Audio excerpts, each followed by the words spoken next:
Assalamualaikum warahmatullahi wabarakatuh. Saya Almatrina Nabila dengan NIM 123703024 dari jurusan Fisika. Pada kesempatan kali ini saya akan melanjutkan pemrograman mengenai algoritma astronomi ilmu falak, yaitu yang ketiga mengenai kode pemrograman untuk menentukan jam kiblat berdasarkan bayang matahari atau sering disebut rostul kiblat harian, yang titik koordinatnya itu berada di tempat tinggal saya, yaitu di Cipadung, dengan ketinggian sekitar 681 meter di atas permukaan laut. Nah, untuk kode pemrogramannya itu sebagai berikut. Nah, baik, untuk pemrograman yang ketiga di sini melanjutkan yang sebelumnya untuk menentukan jam kiblat berbasis rastul kiblat harian. Jadi, algoritmanya berdasarkan pada bayang matahari. Nah, di bayang matahari ini dikenal sebagai rastul kiblat harian. Nah, pada di sini kita itu menggunakan fenomena astronomi yang salah satunya disebut tadi, yaitu rastul kiblat. Jadi adalah kondisi ketika arah sinar matahari tepat sejajar dengan arah kiblat dari suatu lokasi, sehingga bayangan tegak lurus dapat digunakan sebagai penunjuk arah kiblat. Nah, untuk materinya ini ada pada buku dari Bapak Amada Sanjaya.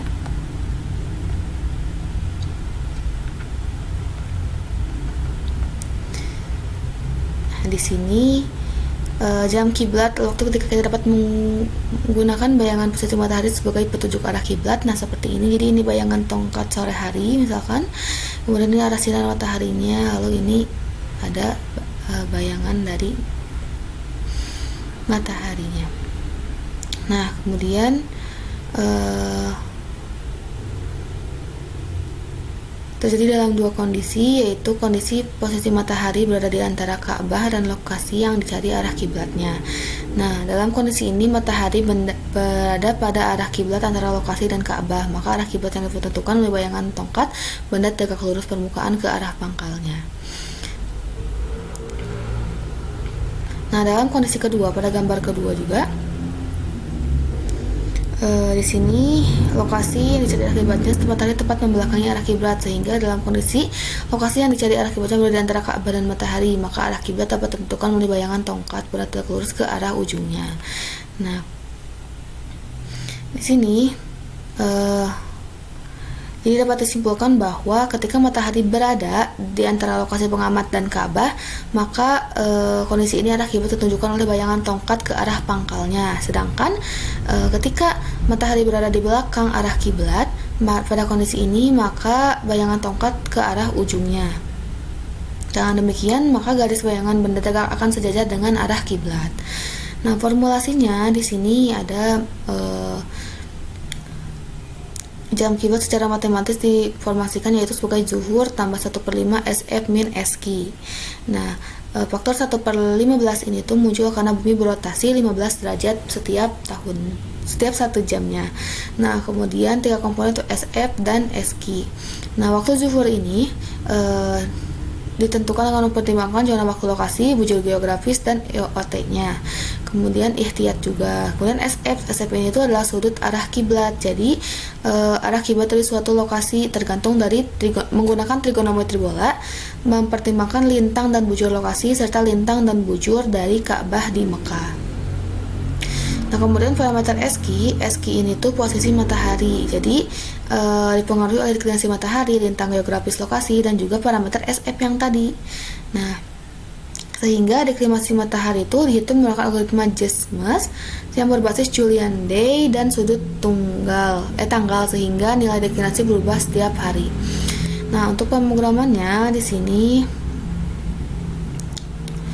nah seperti ini untuk rumus-rumusnya terlebih dahulu. Nah, ini untuk pemrogramannya.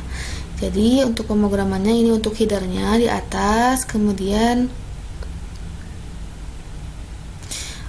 import matnya untuk mengimport kayak sin, kostan dan sebagainya. Kemudian koordinat lokasinya di sini masukkan lintang lokasi, kemudian ini diubah, kan awalnya derajat maka diubah ke radian untuk bujur lokasinya. Kemudian untuk Mekahnya di sini sudah ditentukan bahwa lintang Mekah sekian dan bujur Mekah sekian. Nah, data ketinggiannya itu biasanya di daerah kosan, yaitu 681. Kemudian untuk zona waktunya misalnya 7. Nah, data tanggalnya kita masukkan juga, tinggal dimasukkan ihtiyahnya sudah ada, yaitu di sini ihtiyah untuk subuh, zuhur dan juga isya.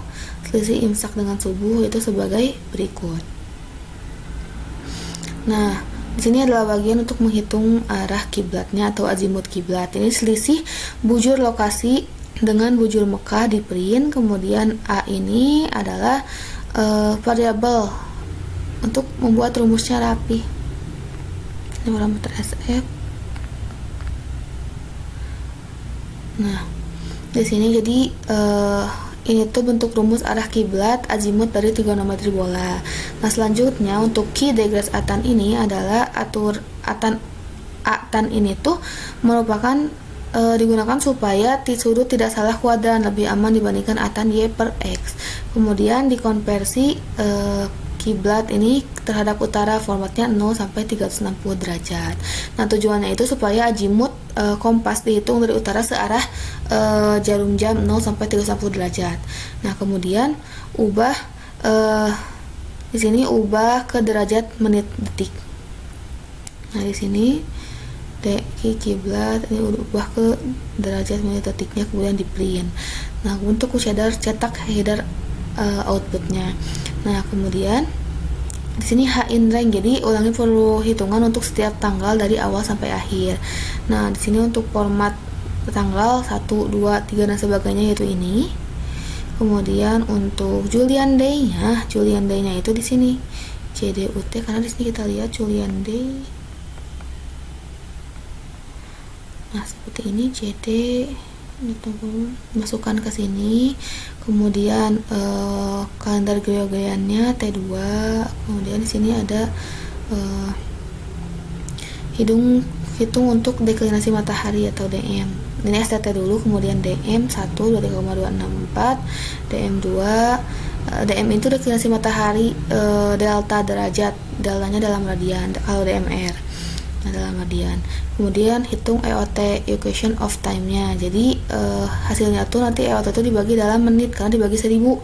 EOT diubah dalam jam menit per 60. Jadi EOT ini tuh adalah selisih antara waktu matahari nyata versus waktu matahari rata-rata. Nah, kemudian ada transit matahari tepat di meridian lokal, itu TM.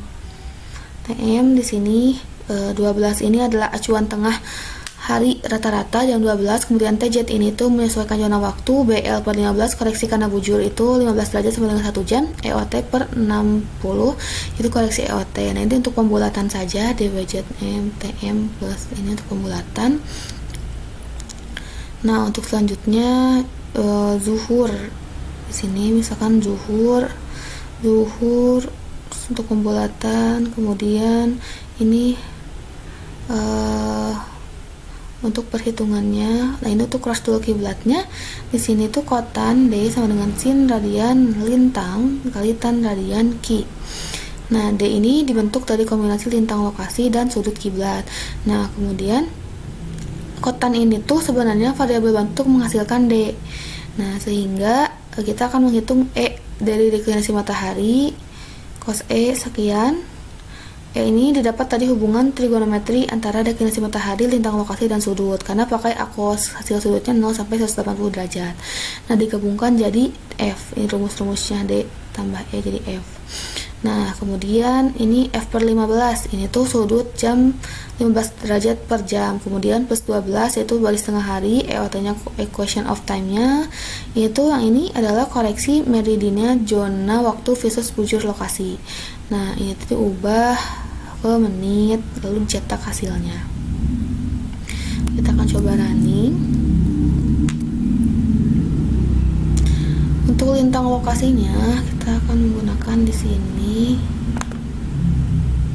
salin terlebih dahulu. Lintangnya sekian di kosan, kemudian ini bujurnya.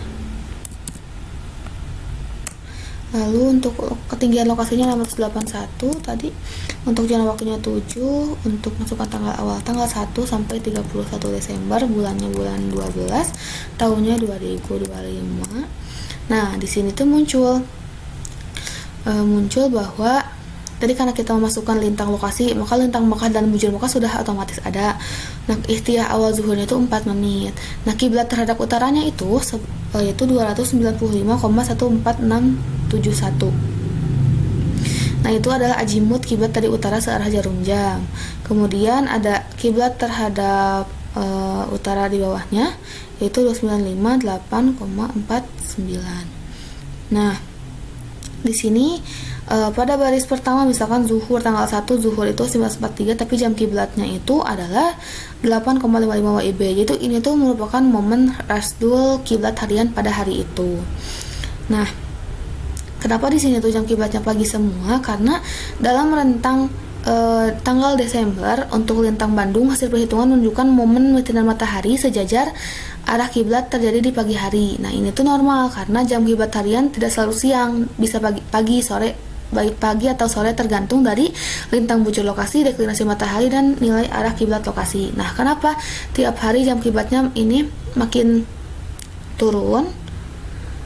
Karena posisi matahari itu berubah setiap hari. Jadi deklinasi matahari deltanya berubah harian, kemudian EOT-nya berubah harian. Jadi momen matahari sejajar arah kiblat itu ikut bergeser menit demi menit. Nah, kemudian di sini kan sudah terlihat ya, karena pada buku dari Bapak yang menggunakan bulan Mei 2022 di sini kan jam kiblatnya itu sore ya, tapi karena Desember 2025 maka jam kiblatnya itu adalah pagi hari. Nah, jadi program ini tuh berhasil menentukan jam kiblat harian secara matematis dan astronomis serta memberikan waktu praktis yang dapat digunakan langsung untuk menentukan arah kiblat menggunakan bayangan matahari. Nah, mungkin cukup sekian yang dapat saya sampaikan.